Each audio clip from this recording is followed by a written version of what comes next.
والصراحه انا جبت 60 من 60. انا قفلت. طب ازاي؟ ليه يعني؟ هل يا ترى انا عبقري؟ لا مش عبقري. السلام عليكم، ازيكم؟ ايه الاخبار؟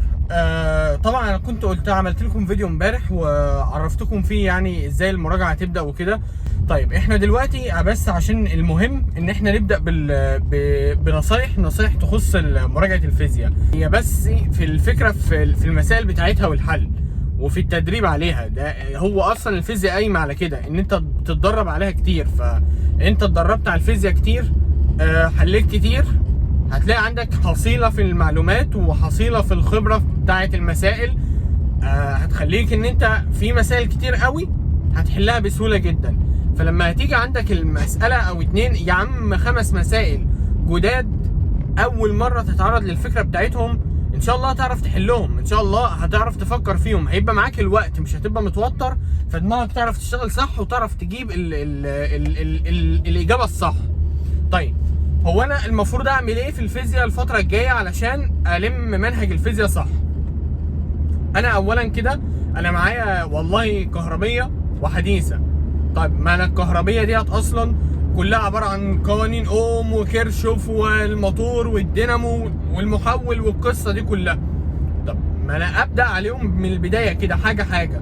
اول فصل اجيب وراجعه واحل عليه اسئله، وبعد كده اخش على تاني فصل اراجعه وابص على القديم واحل عليهم الاثنين واخش في اللي بعده على ما اخلص وهكذا يعني، طبعا بترتيب الفصول لحد مثلا ما اخلص الكهربيه دي كلها.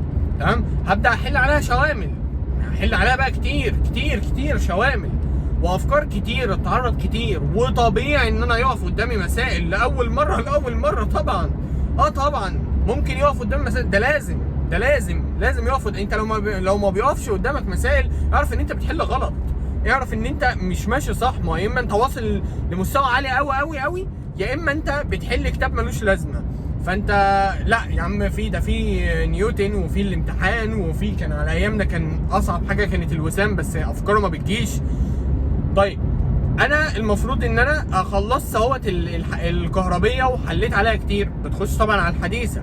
هو الحديثه تختلف سيكا، ان انا كنت عايزك تبقى فاهم اكتر بكتير جدا، فاهم من يعني الفهم اكتر من الحفظ. انت برضه حافظ دوت فيما يخص الحديثه، اما فيما يخص الكهربيه اقصد. اما فيما يخص الحديثه لا، ده انا محتاجك تكون فاهم وحافظ سيان بالتساوي. انا محتاجك الاثنين تكون فاهم وحافظ. ليه بقى؟ لان يا باشا انت لو مش حافظ ما انت هتتلخبط، يعني طبيعي والله هتتلخبط، لان مفيش حاجه اسمها فهم بس من غير حفظ. تمام. طيب وبرضو الحاجات اللي بتيجي من ما بين السطور، يعني هي في مثلا اسئله بتيجي من ما بين السطور، طبعا ده لازم، ده اساسي اصلا في الثانويه العامه ان الاسئله بتيجي من ما بين السطور.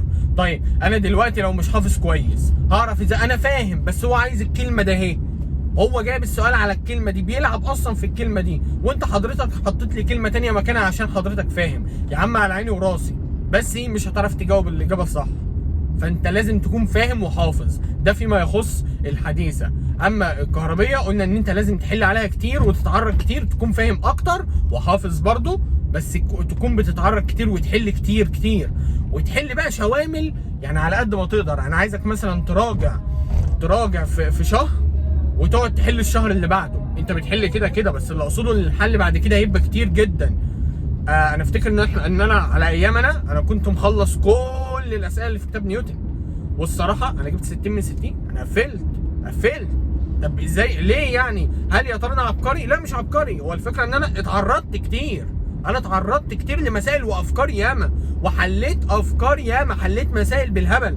فلما جه قدامي سؤال فيه فكره، انا كان معايا الوقت في الامتحان ان انا اعرف والله طب ما ممكن كذا، قعدت بقى معايا وقتي بقى فافكر بدماغي وبراحتي، ما اقعدش بقى اتعب قلبي في ان انا والله افكر في حاجه عشان انا مش فاكر ديت اصلا لا انا مش عايزك تبقى دي.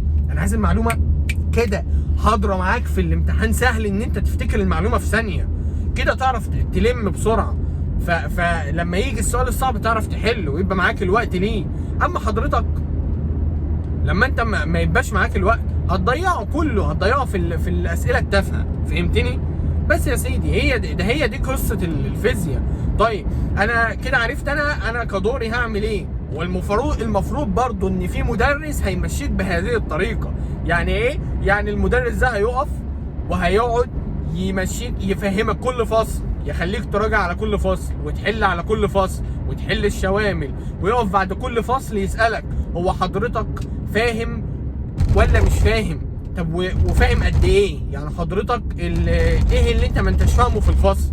ايه الحاجة اللي مضايقاك في الفصل؟ ما هو انا في المراجعة برضو، وخصوصا دي اول مراجعة، انا في حاجات واقعة مني في كيرشوف، حاجات واقعة مني في قانون مثلا في مش فاهمه قوي. والله ده الدينامو حوار عدد اللفات هو والمحول والاشارات السالب والناقص والحاجات. طب ما انا ايه؟ هل انا تمام الحاجات ديت؟ يعني فاهم انت؟ متمكن؟ لا يا عم مش متمكن. خلاص ما ده دور المراجعة. هو دور المراجعة ايه غير ان هو يفكرك بالحاجات اللي واقعه منك، ويلم لك ويظبط بقى ايه، فاهم انت؟ احنا لمينا بنسبه 80 يا عم بنسبه 70% في اللي فات. انا بقى ال 30% اللي باقيين دول انا هظبطهم في المراجعه، في اول مراجعه. تاني مراجعه ده هتبقى 200%، مش 100% بقى، هتبقى 200%. ليه بقى؟ بالحل. ال 200% ديت يعني اقصد متمكن من الحاجه، مش لاممها بس، لا انا متمكن منها، ان انا فاكرها وفاهمها وحلل عليها كتير قوي. فلما احل عليها كتير قوي خلاص انا بالنسبه لي فل الفل. طيب ده اللي المدرس بتاعي مشاني بيه. طب وبالمناسبه انا المدرس اللي راجع معايا مش نفس المدرس اللي كان بيشرح لي. يعني ايه؟ يعني اقصد ان انت دور على المدرس اللي هيراجع بالطريقه دي. دور على المدرس اللي هيراجع بالطريقه دي. المدرس اللي معاك بيراجع بالطريقه دي خلاص زي الفل. ما بيراجعش بالطريقه دي، شوف مدرس يراجع بالطريقه دي. ما تقعدش مع واحد نايم، ما تقعدش مع واحد ما بيحلش، او ما تقعدش مع واحد ما تعرفش تساله اسئله لما يقف قدامك سؤال ولا مساله انت مش عارف تحلها، بس والله ده في بتاع 300 طالب وال 300 عايزين يسالوه. طب ما انا ايه؟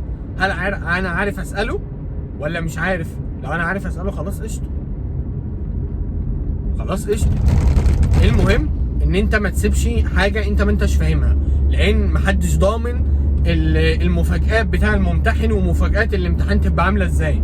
فانا بكون جاهز لاي حاجه، فلما اجي اضرب يا عم انت في ال60 مشكله 59 58 ده اقصاك بقى. ما تنزلش عن كده، حاول ما تنزلش عن كده، عشان ما انت برضو ما كل ماده تانية هتنقص فيها. فانا عايزك تقفل والله، عايزك توصل للي هو اقصى ما في جهدك، اللي هو ما بعده انا جبت اخري، انا عامل كل حاجه. طب الباقي على ربنا. هو اصلا كلها بتاع ربنا، كلها توفيق من عند ربنا، وكله كده نصيبك ورزقك مكتوب لك، ما فيهاش كلام. بس ايه، احنا بنقول اللي يبقى مخلص اللي احنا معلش يعني نبقى احنا مش قلقانين من امتحان الثانويه العامه، بس احنا جبنا اخرنا وعملنا اللي علينا، فخلاص ايا كان اللي جاي انا راضي بيه. ليه؟ انا عملت اللي عليا للاخر. حلو كده. في يا جماعه ناس كتير قوي بتوع فيزياء محترمين وكويسين ودماغهم عاليه.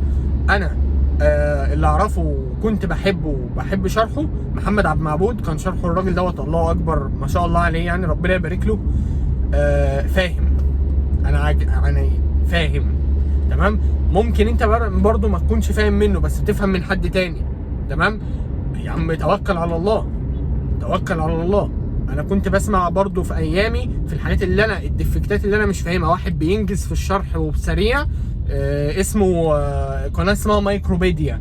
القناه دي كانت باشمهندس محترم قوي وشرحه جميل قوي، كان بيظبط لي المشاكل اللي عندي. لو حابب تبقى تبص عليها وان شاء الله فيها فايده، يعني هي وقناه استاذ محمد عبد المعبود وكل الناس اللي موجودين على عيني وعلى راسي. شوف انت بتفهم من مين ومين اللي هيراجع صح زي ما قلت لك، وكمل معاه. وبالتوفيق ليكم جميعا، والسلام عليكم.